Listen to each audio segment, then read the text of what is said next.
জমির মালিকানা নির্ধারিত। জমির মালিকানা নির্ধারণে ভূমি মালিকদের ভিতরে বিভিন্ন ধরনের কনফিউশন এবং দ্বিধা বা সংশয় কাজ করে। অনেকেই মনে করে যে জমির মালিকানা প্রমাণের জন্য শুধুমাত্র দলিল থাকা লাগবে। আবার অনেকেই মনে করে যে মালিকানা প্রমাণের জন্য শুধু দলিল নয়, পাশাপাশি রেকর্ডও থাকা লাগবে।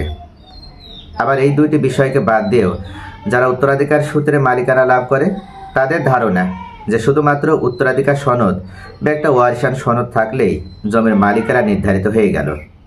আসলে জমির মালিকানা নির্ধারণের জন্য সঠিক কোনটি বা সঠিক ডকুমেন্টস কোনটি হবে, এই বিষয়ে যেহেতু ইতিমধ্যে ভূমি অপরাধ প্রতিরোধ এবং প্রতিকার আইনটিও পাশ হয়েছে, বিগত সরকারি আইনের বিধিমালা প্রকাশ না করলেও বর্তমান অন্তর্বর্তীকালীন সরকার ক্ষমতায় এসে ওনারা সর্বপ্রথমে এই আইনটির বিধিমালা প্রকাশ করেছে এবং এটার মাধ্যমে জমির মালিকানা পরিপূর্ণভাবে নির্ধারণ করে দেওয়া হয়েছে।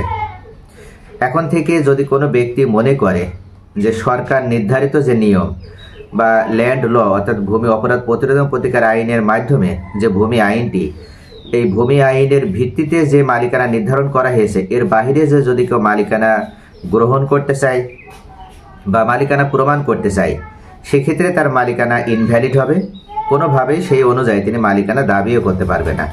জমির মালিকানা কিভাবে নির্ধারিত হবে এবং জমির মালিকানা কাদেরকে প্রদান করা হবে বা কোন শ্রেণীর মালিকগণ তারা বৈধ, এটা প্রমাণ করার জন্য বা এটা স্পষ্টভাবে সরকারের পক্ষ থেকে ভূমি অপরাধ প্রতিরোধ ও প্রতিকার যে আইনটি পাশ করা হয়েছে এই আইনের ৭ ধারাতে উল্লেখ করা আছে এবং এই ৭ ধারার ভিত্তিতে মূলত জমির মালিকানা ফিক্সড করে দেওয়া হয়েছে এবং এর বাইরে যে মালিকানা লাভ করার কোনো সুযোগ নাই।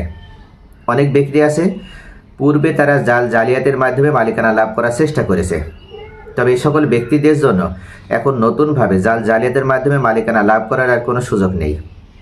আবার অনেকেই আছে বিভিন্নভাবে অন্যের জমি বা অন্যের অনুপস্থিতির সুযোগ নিয়ে তার জমি জোরপূর্বক দখল করে নিত, এমনকি সেই ব্যক্তির উপস্থিতিতেও অনেকে আছে জমিটা জোরপূর্বক ভোগ দখলও করত এবং পরবর্তীতে ওই জমি নিজেদের নামে রেকর্ড পর্যন্ত করে নিত। এভাবেও যারা পূর্বে জোরপূর্বক দখলের মাধ্যমে বা জোরপূর্বক ভোগ দখল করার সূত্র ধরে জমিটা রেকর্ড সত্ত্বেও মালিকানা লাভ করেছে, তারাও বর্তমান এই ভূমি অপরাধ প্রতিরোধ ও প্রতিকার আইনটি পাশ হয়ে যাওয়ায় এই আইনের ৭ ধারা অনুযায়ী এ ধরনের মালিকানা কোনোভাবে আর লাভ করতে পারবে না। যদি কেউ পূর্বে এ ধরনের মালিকানা পেয়ে থাকে তাহলে তাদেরকেও এখন আইনের মাধ্যমে শাস্তি প্রদান করা হবে, অর্থাৎ তাদেরকেও এখন আইনের আওতায় নিয়ে আসা হবে। তবে এখানে একটি বিষয় স্পষ্ট, সেটি হচ্ছে জমির মালিকানা প্রমাণ করার জন্য শুধুমাত্র দলিল, খতিয়ান, রেকর্ড বা উত্তরাধিকার সনদ থাকলেই যে জমির মালিকানা নির্ধারিত হবে, বিষয়টি এরকম না। সবথেকে বড় প্রমাণ যেটা সেটি হচ্ছে অবশ্যই দলিল, খতিয়ান, রেকর্ড এবং অন্য কোনো সূত্র ধরে যদি কোনো ব্যক্তি জমির মালিকানা লাভ করতে চায় তাহলে এমনভাবে তাকে মালিকানা পেতে হবে যেটার সিএস রেকর্ডের সাথে পরবর্তী যে রেকর্ডগুলো হয়েছে প্রত্যেকটা রেকর্ডের ভিতরে একটা আন্তঃসংযোগ আছে, ধারাবাহিকতা আছে, অর্থাৎ কখনো কোনো জায়গায় এই মাঝখানে কোথাও গ্যাপ পড়েনি মালিকানা নিয়ে বা কোথাও মালিকানা ব্রেক হয়নি। দেখা যাচ্ছে এমনও হতে পারে যে কোনো ব্যক্তি সিএস রেকর্ডে মালিক ছিল, এসি রেকর্ডে তার ওয়ারিশরা আবার মালিকানা পেয়েছে, কিন্তু পরবর্তীতে আরএস রেকর্ডে অন্য আরেকজন ব্যক্তি মালিকানা পেয়েছে। কিন্তু এসি রেকর্ডীয় যে মালিক ছিল তাদের কাছ থেকে একজন ব্যক্তি দলিল অনুযায়ী মালিকানা লাভ করেছে, তিনি কুরাই সূত্রে মালিকানাটা গ্রহণ করেছে। পরবর্তীতে যখন তার এলাকায় সর্বশেষ রেকর্ড হিসেবে আরএস রেকর্ড বা বিএস বা বিআরএস রেকর্ড, আমরা যেটাই বলি না কেন, বিভিন্ন অঞ্চলে বিভিন্ন নামে রেকর্ড হয়েছে, তবে মূলত রেকর্ডটা আরএস রেকর্ডই। এই আরএস রেকর্ডে অন্য আরেকজন ব্যক্তি যার নামে রেকর্ড হয়েছে তিনি মূলত এসি রেকর্ডে মালিকের কাছ থেকে জমি ক্রয় করেনি, কিন্তু গায়ের জোরে বা আপনার ক্ষমতা বা প্রভাব প্রতিপত্তি দেখানোর মাধ্যমে তিনি জমিটার মালিকানা লাভ করেছে। এভাবে যদি কোনো ব্যক্তি মালিকানা লাভ করে তাহলে কিন্তু সর্বশেষ রেকর্ড অনুযায়ী তার নামে রেকর্ড হওয়ার কারণে তিনি হয়তো জমিটা ভোগ দখল করে আসছে বা প্রকৃত মালিক যিনি এসি রেকর্ডের মালিকের কাছ থেকে জমিটা ক্রয় করার মাধ্যমে দলিল মূল্যে মালিকানা লাভ করেছে, তাকে হয়তো কোনোভাবে ওই জমিটার কাছে ভিড়তেই দেওয়া হচ্ছে না বা তাকে কোনোভাবে যেতে দেওয়া হচ্ছে না। তিনি বিভিন্নভাবে এলাকায় যে সামাজিক পার্সনগুলো আছে তাদের সাথে কমিউনিকেশন বিল্ড আপ করার মাধ্যমেও উনি ওনার জমি রিটার্ন নেওয়ার জন্য বা দখল ফিরে পাওয়ার জন্য বিভিন্ন প্রসেস গ্রহণ করেছে। কিন্তু যে ব্যক্তি ভোগ দখল করছে তো ওনার একটাই কথা যে আমার নামে রেকর্ড হয়েছে আর এই রেকর্ডটা যেভাবেই হোক যতক্ষণ পর্যন্ত এই রেকর্ড সংশোধন করে সেই ব্যক্তি কোর্ট থেকে কোনো ধরনের ডিক্রি গ্রহণ করে না নিয়ে আসে, ততক্ষণ পর্যন্ত উনি এই জমি ছাড়বে না। যদি এভাবে একগুঁয়েমিপনা করে কোনো ব্যক্তি জমিটা দখল ধরে রাখতে চায়, তাহলেও কিন্তু ওই ব্যক্তির এই একগুঁয়েমিপনাটাও সঠিক। কেননা উনি বাই ফোর্স হতে পারে, বা আপনার উনি জোরপূর্বক হতে পারে, উনি ক্ষমতা বা বল প্রয়োগ করার মাধ্যমে হতে পারে। যেভাবেই হোক, উনি যেহেতু জমিটা নিজের নামে রেকর্ড করে নিতে সক্ষম হয়েছে, এখানে প্রকৃত মালিক যিনি, তিনি যেহেতু জমিটা নিজের নামে রেকর্ড করে নিতে সক্ষম হয়নি লেটেস্ট রেকর্ডে, এই কারণে ওনার দলিল থাকলেও ওনার এই দলিলের আর কোনো বৈধতা নেই, ওনার এই দলিলের আর কোনো স্বীকৃতি নেই। এটা সামাজিকভাবে বলা হচ্ছে। অর্থাৎ উনি এই দলিল অনুযায়ী যদি পুলিশের কাছে যায়, সেনাবাহিনীর কাছে যায়, এমনকি অন্য কোনো মাধ্যম বা আইনের যে শাখাগুলো আছে সেগুলোতে উনি যদি যোগাযোগ করার মাধ্যমে যদি বলে যে উনি জমির সঠিক মালিক, এসে রেকর্ডে মালিকদের কাছ থেকে উনি জমি ক্রয় করেছে, এখন জমিটা অন্য আরেকজনের নামে রেকর্ড হয়ে গেছে, আমাকে জমিটা কোনোভাবে দেওয়া হচ্ছে না বা জমিটা দখলও নিতে দেওয়া হচ্ছে না। এখন এইভাবে উনি যদি সাহায্য নেওয়ার মাধ্যমে তাদের দ্বারা, অর্থাৎ প্রশাসন ব্যবহার করেও বা কোনো রাজনৈতিক ক্ষমতা ব্যবহার করার মাধ্যমে উনি যদি জমিটা এখন দখল নিতে চায়, রেকর্ড কারিগণ যদি ওই জমি ছেড়েও দেয় এমনিতে, উনি যদি চাপের কাছে পরাস্ত হয়ে ওই জমি যদি তাকে ছেড়েও দেয়, তাহলেও কিন্তু ওই দলিল অনুযায়ী যে ব্যক্তির মালিক হওয়ার কথা তিনি মালিক হতে পারল না। কেননা সরকারের পক্ষ থেকে যখন কোনো রেকর্ড পরিচালনা করা হয়, তখন মূল যে উদ্দেশ্য থাকে জমির মালিকদের নামে নামে তথ্যগুলো হালনাগাদ করা। পূর্বে যারা মালিক ছিল তাদের মালিকানা এখন আর নেই, নতুন করে যারা মালিকানা লাভ করেছে তাদের নামে নামে রেকর্ড কার্যক্রম পরিচালনা করা হয় জমির মালিকানা প্রদান করার জন্য। যেহেতু সর্বশেষ রেকর্ডই সরকারের পক্ষ থেকে যখন প্রজ্ঞাপন আকারে জারি হয়ে যায় বা এই সর্বশেষ রেকর্ড অনুযায়ী তখন মালিকানা নির্ধারিত হবে। রেকর্ডের সময় ভুল হয়েছে, ওই ভুল সংশোধনের জন্য কোর্ট আছে, আদালত আছে। আর এই ভুল সংশোধনের জন্য স্থানীয় কোনো নেতা কর্মী বা পুলিশ প্রশাসনকে ক্ষমতা প্রদান করা হয়নি যে তারা এই ধরনের ভুল ভ্রান্তিগুলো তারা সংশোধন করে দিবে। এখানে সত্যিকার অর্থে যে ব্যক্তি এখন মালিকানা দাবি করছে দলিল অনুযায়ী, তিনার মালিকানা সঠিক কিনা বা তিনি বৈধ মালিক কিনা এটা প্রমাণ করতে পারবে কোর্ট। আবার যে ব্যক্তির নামে সর্বশেষ রেকর্ডটি হয়েছে, সর্বশেষ রেকর্ড অনুযায়ী তিনি যে মালিকানাটা পেয়েছে উনি যে বৈধ নাকি অবৈধ এটাও প্রমাণ করার এখতিয়ার একমাত্র আছে আদালতের। তাই শুধুমাত্র এলাকায় আপনি কোনো ধরনের গণসংযোগ, কোনো ধরনের রাজনৈতিক নেতাদের দ্বারা, কোনো ধরনের প্রশাসনিক ক্ষমতা বা প্রশাসনিক ইউনিটগুলো ব্যবহার করার মাধ্যমে আপনি জমি দখল নিতে পারবেন, কিন্তু জমিটার প্রকৃত মালিক হতে পারবেন না, যদি আপনি কিন্তু মালিক। তাই এখানে করণীয় কি? করণীয় হচ্ছে সর্বশেষ যে ব্যক্তির নামে রেকর্ড হয়ে গেছে, এখন উনি মালিক, উনি যদি পরবর্তীতে মারা যায়, ওনার পরবর্তী ওয়ারিশ যারা, তারা আবার ওয়ারিশ সূত্রে ওই জমির মালিকানা লাভ করবে। আপনার এখন একটাই করণীয় আছে, আপনার নামে রেকর্ডটি হয়নি, আপনি সত্ত্বের মামলা দিবেন যে এই জমির মূল সত্ত্বের অধিকারী আপনি।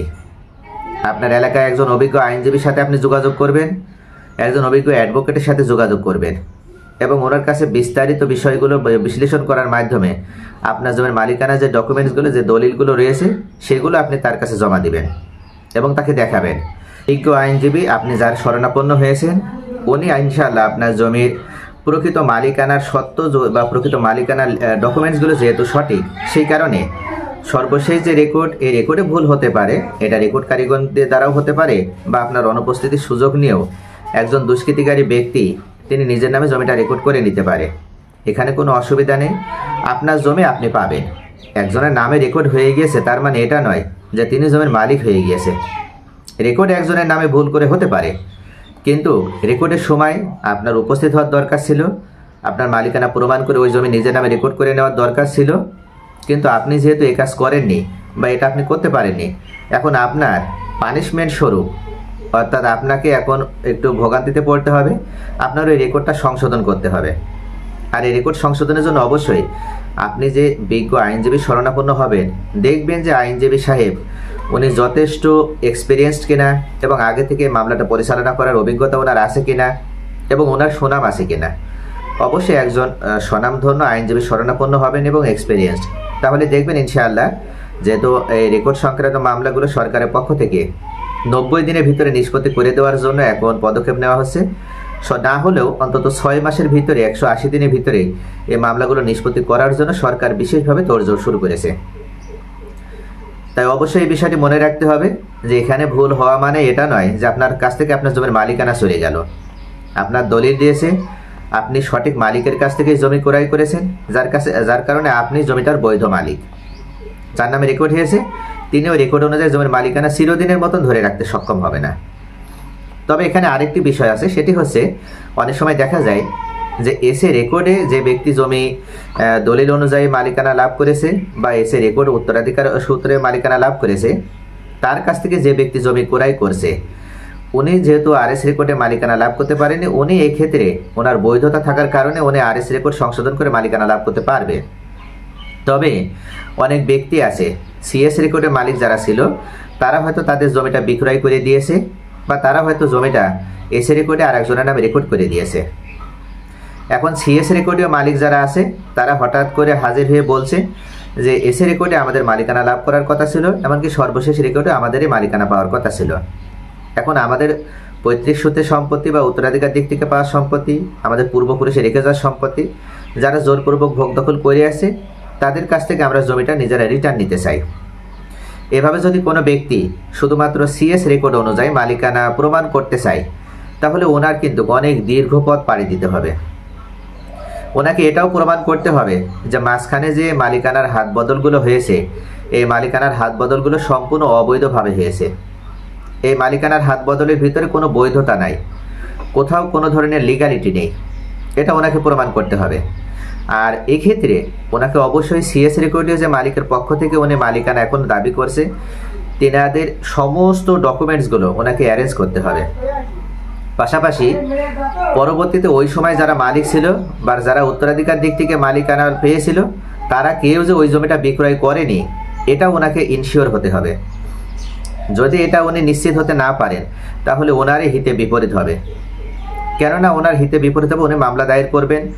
ওনার মামলা দায়ের করার পর ওনাকে অভিজ্ঞ একজন আইনজীবী যতই উনি শরণাপন্ন হন না কেন, যদি মাঝখানে ওনার কোনো ওয়ারিশ জমিটা বিক্রয় করে দিয়ে যায় বা মাঝখানে ওনার কোনো ওয়ারিশ জমিটা যদি কোথাও কোনোভাবে হাত বদল করে ফেলে, সেক্ষেত্রে বা এওয়াজ বদল করে বা ওসিয়ত করে দিয়ে যায় বা হেবা করে দিয়ে যায়, এমনও হতে পারে যে জমিটা ওনারা নিজেরাই উপস্থিত থেকে রেকর্ড করে দিয়েছে। এই বিষয়গুলো বর্তমানে দেখা যাচ্ছে যে যারা মালিক তাদের কাছে এই ধরনের কোনো যদি ডকুমেন্টস থাকে যেটা বৈধ, আইনগতভাবে যে ডকুমেন্টসের বৈধতা রয়েছে, এমন যদি হয় তাহলে সিএস রেকর্ডীয় মালিক বা তাদের ওয়ারিশেরা যদি মামলা দায়েরও করে তাহলেও তারা কিন্তু ওই জমি রিটার্ন পাবে না। এই জন্য মামলা শুধু করলেই হবে না, মামলা করার পূর্বে আগে আপনাকে এই বিষয়টি অবশ্যই সতর্কতার সাথে বিবেচনা করতে হবে। আপনি যদি সতর্কতার সাথে বিষয়টি বিবেচনা করতে না পারেন এবং বিষয়টি যদি আপনি আগে থেকে নিশ্চিত হতে না পারেন তাহলে মামলা দায়ের করে যেমন হিতে বিপরীত হবে, আপনার শুধু বাড়তি টাকাটাই খরচ হবে। আপনি কোনোভাবে ওই জমি আর ফেরত পাবেন না বা ওই জমি ফেরত পাওয়ার কোনো ধরনের যত প্রসেসে আপনি গ্রহণ করেন না কেন সেক্ষেত্রে দেখা যাবে যে আপনার সাথে শত্রুতা তৈরি হবে এবং আপনি ওই সম্পত্তি রিটার্ন পাওয়ার যতই চেষ্টা করেন না কেন আপনি কোনোভাবে ওই সম্পত্তি রিটার্ন পাবেন না। মামলা যুগের পর যুগ অতিবাহিত হয়ে যাবে কিন্তু কখনো ওই জমি রিটার্ন পাওয়ার কোনো সুযোগ আপনি তৈরি করতে পারবেন না বা ওই জমি মালিকানা আপনি ফেরত পাবেন না। এই কারণে শুধু মামলা দায়ের করলেই হবে না, মামলা দায়ের করার পূর্বে অবশ্যই আগে বিষয়টি নিশ্চিত হতে হবে যে আপনি যে মামলাটি দায়ের করছেন এখানে জমিটার মালিকানা ফেরত পাওয়ার ক্ষেত্রে আপনি কতটুকু নিশ্চিত, নিজেই যাচ করতে পারবেন। এই ভিডিওটি দেখার মাধ্যমে আপনি খুব সহজেই উপলব্ধি করতে পারবেন। আরও একটি বিষয়, সেটি হচ্ছে এসি রেকর্ডে যে ব্যক্তির কাছ থেকে আপনি জমি ক্রয় করেছেন, দেখা যাচ্ছে যে ওই ব্যক্তি যিনি আপনার কাছে জমিটা বিক্রয় করে দিয়েছিল সিএস রেকর্ডীয় মালিকদের সাথে ওনাদের কোনো সম্পর্ক নাই। এমন যদি আবার হয়ে থাকে তাহলে কিন্তু আরএস রেকর্ডে আপনার রেকর্ডে মালিক হওয়ার কথা ছিল আরেকজন মালিক হয়েছে, কিন্তু আরএস রেকর্ডে যে মালিক বর্তমানে রেকর্ড সূত্রে মালিকানা রয়েছে বা মালিকানা দখল করে রয়েছে আপনি কিন্তু তার কাছ থেকে মালিকানা ফেরত নিতে পারবেন না, কেননা আপনি যার থেকে জমিটা ক্রয় করেছেন তার মালিকানার ভিতরে ভুল রয়েছে। অর্থাৎ সে যে ধারাবাহিকতা অনুযায়ী মালিকানা পাওয়ার কথা ছিল সেভাবে সে পায়নি, জাস্ট বাই ফোর্স বা বিভিন্ন ধরনের পাওয়ার ব্যবহার করার মাধ্যমে তিনি এসি রেকর্ডে মালিকানা পেয়েছে। কিন্তু সিএস রেকর্ডে যারা মালিক ছিল সেই মূল মালিকদের পরবর্তী ওয়ারিশ হিসেবে আরএস রেকর্ডে তারা আবার মালিকানা পেয়েছে। মাঝখানে শুধু এসি রেকর্ডে অন্য আরেকজন ব্যক্তি মালিক হয়েছিল, তার থেকে আপনি জমি ক্রয় করে মালিকানা লাভ করেছেন। এখন আপনি যতই দলিল সাবমিট করেন না কেন কোর্টে বা বিজ্ঞ আদালতে, তখন দেখা যাবে যে আপনি দলিল একটা সঠিকভাবে সম্পাদন করেছেন, কিন্তু যার থেকে জমিটা আপনি ক্রয় করেছেন সেই ব্যক্তি ছিল অবৈধ। আর এমন যদি হয় তাহলে কিন্তু আপনি জমির মালিকানা পাবেন না। এজন্য মামলা শুধু করলেই হবে না, মামলা করার পূর্বে অনেক বিষয় হিসাব নিকাশ করে তারপরে মামলা করতে হবে। অনেকে আছে আপনাকে বিভিন্নভাবে অনুপ্রেরণা দেবে, আপনাকে মামলা করার জন্য উদ্দীপ্ত করবে, কিন্তু দেখা যাবে যে এতে তাদের হয়তো স্বার্থ জড়িত আছে, কিন্তু আপনার স্বার্থের জায়গাটা আপনাকে বিবেচনা করতে হবে।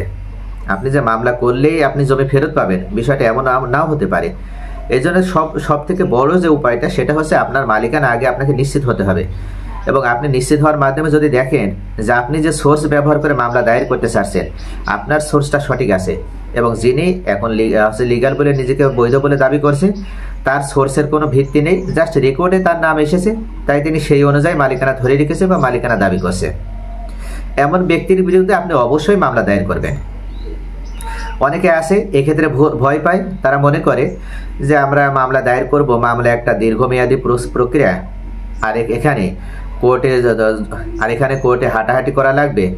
দেখা যেতে পারে যে পরিশেষে হয়তো কনক্লুশনে এসে হয়তো জমিটা আমরা ফেরত নাও পেতে পারি, তার থেকে মামলা করার দরকার নেই। এটাও কিন্তু ভুল।